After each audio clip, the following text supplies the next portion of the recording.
చిత్రం ఇంత అద్భుత విజయాన్ని అందుకున్నటువంటి శుభ సందర్భంలో అమ్మలు కన్నా అమ్మ కనకదుర్గమ్మ వెలిసినటువంటి విజయవాడలో ఈ పున్నమి ఘాట్లో ఏర్పాటు చేసుకున్నటువంటి ఈ విజయోత్సవ సభకి విచ్చేసినటువంటి సినిమాలోని నటీనటులకి సాంకేతిక వర్గానికి అన్నిటికంటే మించి విచ్చేసినటువంటి 50 మంది అభిమానులందరికీ కూడా శిరస్సు వంచి నమస్సుమాంజలి తెలియజేస్తా ఉన్నాను. ఈ సందర్భంగా చిరకాల మిత్రులు సినిమా రంగంలో తనకంటూ ఒక ప్రత్యేకతను సాధించుకున్నటువంటి సుప్రసిద్ధ నిర్మాత టీజీ విశ్వప్రసాద్ గారు, వారి ద్వారా వచ్చినటువంటి ఈ సినిమా ఇంత విజయం సాధించడం అనేది ఆయన మిత్రులుగా మా అందరికీ కూడా ఆనందకరమైనటువంటి విషయంగా ఈ సందర్భంగా తెలియజేస్తూ, ఇదే సందర్భంలో విశ్వప్రసాద్ గారు ఆయన యొక్క స్నేహ ధర్మాన్ని, స్నేహామృతాన్ని నాకు పంచిపెట్టే విధంగా రేపు జరిగేటువంటి పుట్టినరోజుని ఒకరోజు ముందుగానే ఈ వేదిక మీద నిర్వహించినందుకు కూడా విశ్వప్రసాద్ గారికి మన అందరి తరపున కూడా ప్రత్యేకమైనటువంటి ధన్యవాదాలు తెలియజేస్తా ఉన్నాను. ఇప్పుడే చూసాం మిరాయి చిత్రం తాలూకు పాటలు, అదేవిధంగా ఈ చిత్రం సాధించినటువంటి విజయం.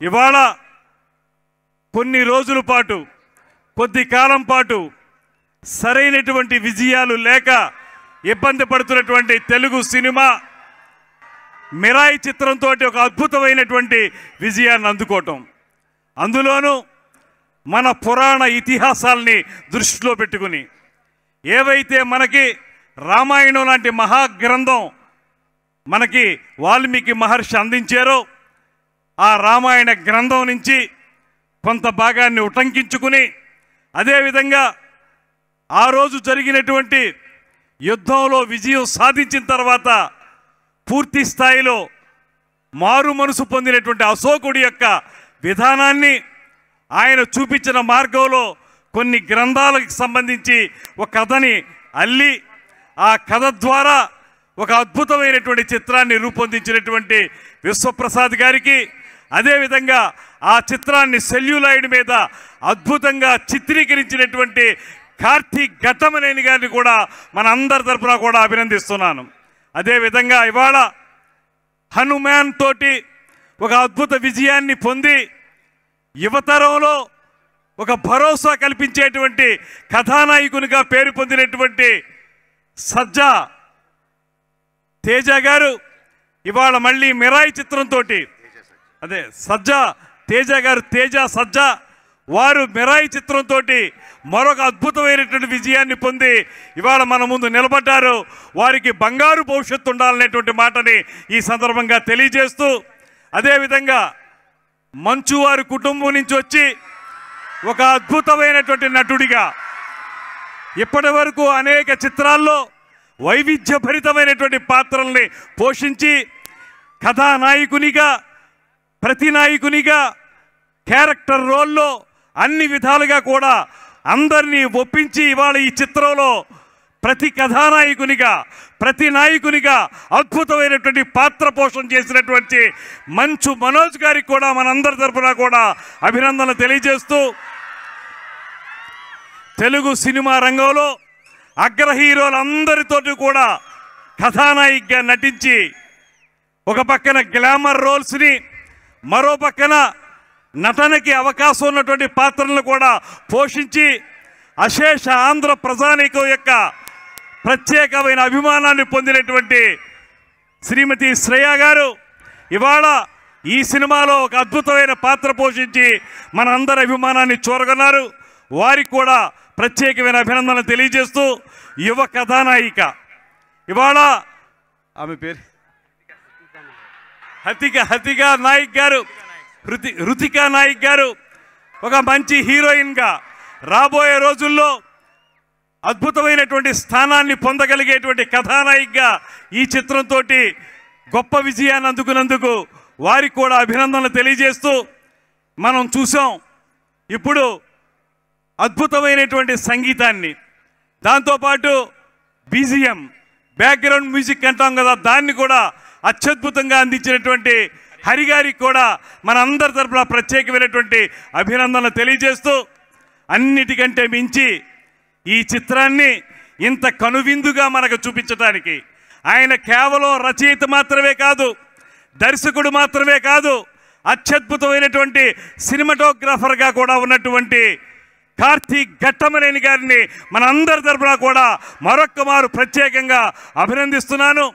ఒక సినిమాని, మైథాలజీకి సంబంధించిన సినిమా, ఫ్యాంటసీకి సంబంధించినటువంటి ఒక సినిమాని ఇవాళ ఉన్నటువంటి ప్రజల అభిరుచికి అనుగుణంగా మలచడం అంటే సామాన్యమైన విషయం కాదు. చాలా కన్విన్సింగ్గా ఆ సినిమా తీయాల్సి ఉంటుంది.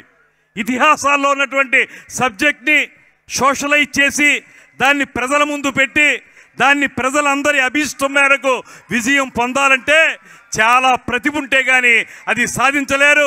అటువంటి అద్భుతమైనటువంటి ప్రతిభ కలిగినటువంటి యువ దర్శకుడు, యువ సినిమాటోగ్రాఫర్, యువ రచయిత కార్తీక్ ఘట్టమనేని గారికి బంగారు భవిష్యత్తు ఉండాలనేటువంటి మాటని మరొక మారు తెలియజేస్తూ, అదేవిధంగా ఈ సినిమాలో పనిచేసినటువంటి సాంకేతిక నిపుణులకి, నటీనటులందరికీ కూడా అభినందనలు తెలియజేస్తూ, అన్నిటికంటే మించి మాకు విశ్వప్రసాద్ గారి విజయం చాలా అవసరం. ఆయన ఇప్పటికే చాలా సినిమాలు తీశారు, చాలా సినిమాలు తీసి మంచి పేరు తెచ్చుకున్నారు. రాబోయే రోజుల్లో ప్రభాస్ గారితోటి రాజా సాహెబ్ సినిమాని కూడా త్వరలోనే తీసుకురాబోతున్నారు. అయితే ఇప్పటి వరకు ఆయనకి సరైనటువంటి అచ్చమైనటువంటి హిట్ పడలేదనేటువంటి భావన ఒక పక్కన ఉంది. దాన్ని పటాపంచలు చేస్తూ ఒక అద్భుతమైన హిట్ పొందినటువంటి విశ్వప్రసాద్ గారికి మనందరి తరపున కూడా అభినందనలు తెలియజేస్తూ, ఈ సందర్భంగా ఒక నవతరం నాయకుడు, మీ అందరి ఆదరాభిమానాల్ని చూరగొన్నటువంటి పవన్ కళ్యాణ్ గారి పార్టీ నుంచి, పవన్ కళ్యాణ్ గారి పార్టీ అయినటువంటి జనసేన పార్టీ తరపున ఆయన యొక్క ఆశీస్సులతోటి మంత్రినైనటువంటి నేను ఆయన పార్టీ తరపున మీ ముందు నిలబడి ఇవాళ ఈ సినిమా గురించి మాట్లాడడం, అందున నేను సినిమాటోగ్రఫీకి సంబంధించినటువంటి మంత్రిని కావటం నాకు పవన్ కళ్యాణ్ గారు అందించినటువంటి ప్రత్యేకమైనటువంటి అదృష్టం అనేటువంటి మాటని మరొక మారు తెలియజేసుకుంటూ, రాబోయే రోజుల్లో ఆంధ్రప్రదేశ్లో సైతం తెలుగు సినిమా పరిశ్రమ వేళ్ళూనుకునేలాగా ఇక్కడ కూడా అద్భుతమైనటువంటి స్టూడియోలు కానీ, రికార్డింగ్ థియేటర్లు కానీ, రికార్డింగ్ థియేటర్లు కానీ మౌలిక సదుపాయాలు కల్పన చేయడానికి ఆంధ్రప్రదేశ్ రాష్ట్ర ప్రభుత్వం ముఖ్యమంత్రి చంద్రబాబు నాయుడు గారి నేతృత్వంలో తప్పనిసరిగా కృషి చేస్తుందని, అందుకు అవసరమైనటువంటి అన్ని రకాల సహకారం అందించడానికి సినిమాటోగ్రఫీ మంత్రిగా నేను కూడా ఎల్లవేళలా కూడా మీకు అందుబాటులో ఉంటాననేటువంటి మాటని ఈ సినిమా రంగం వారందరికీ తెలియజేస్తూ, తప్పనిసరిగా ముందుకు వెళదాం, తెలుగు సినిమాని ఆంధ్రదేశంలో కూడా ముందుకి తీసుకెళ్దాం అనేటువంటి మాటని మరొక్కసారి తెలియజేసుకుంటూ, ఈ కార్యక్రమంలో పాలు పంచుకునే అవకాశం ఇచ్చిన మీ అందరికీ ధన్యవాదాలు తెలియజేస్తూ సెలవు తీసుకుంటున్నాను. నమస్కారం. జై హింద్. Thank you sir, thank you so much. Kandula Durgesh గారికి మరొకసారి ప్రత్యేకమైన కృతజ్ఞతలు తెలియజేసుకుంటున్నాం. సార్ మరొకసారి advance happy birthday sir. Thank you so much. And RRR cinema ఎంత సూపర్ సక్సెస్ఫుల్లో, ఎంత బ్లాక్ బాస్టరో RRR గారు కూడా అంతే అనమాట. సో చాలా మంచి మనిషి. క్షమించాలి, ఇదే వేదిక మీద స్వచ్ఛాంధ్ర కార్పొరేషన్ చైర్మన్గా ముఖ్యమంత్రి చంద్రబాబు నాయుడు గారికి అనుంగు శిష్యునిగా ఉన్నటువంటి పట్టాభి గారు కూడా వేదిక మీద ఉన్నారు. వారికి మనందరి తరపున, ఆయన విజయవాడ వాస్తవ్యులు,